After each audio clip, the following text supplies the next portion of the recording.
हमारे देश के नवयुवक जिन्हें हम हमेशा स्वतंत्र सैनिक कहते हैं, उन्होंने हमारे देश को अंग्रेजों के गुलामगिरी से बचाने के लिए हमारी जान को भी शहीद कर दिया।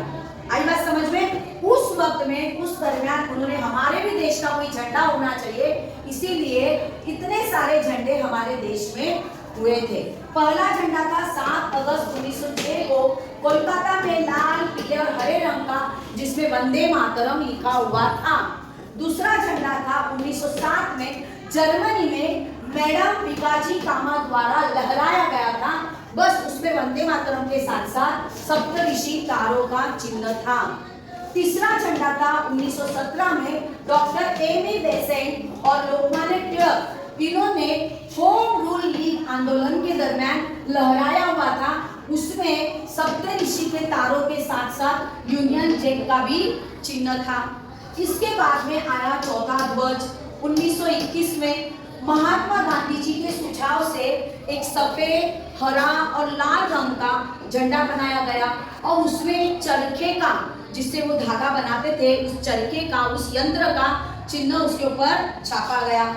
इसके बाद में पांचवा झंडा आया 1931 में। अब ये जो झंडे का कलर है, हमारा जो वर्तमान झंडे का कलर है, वही कलर था। ऊपर केशरी, बीच में सफेद और नीचे हरा। कांग्रेस ने अधिकारी का रूप में उसका स्वीकार किया। अब इसमें ये जो सफेद चिन्ह था, सफेद कलर की पट्टी थी, उसके ऊपर चरखे का चिन्ह था।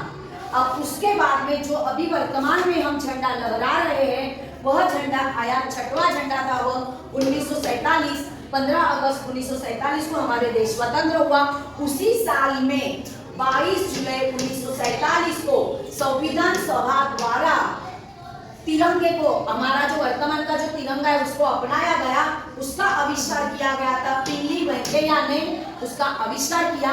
इसमें बदलाव क्या हुआ बच्चों?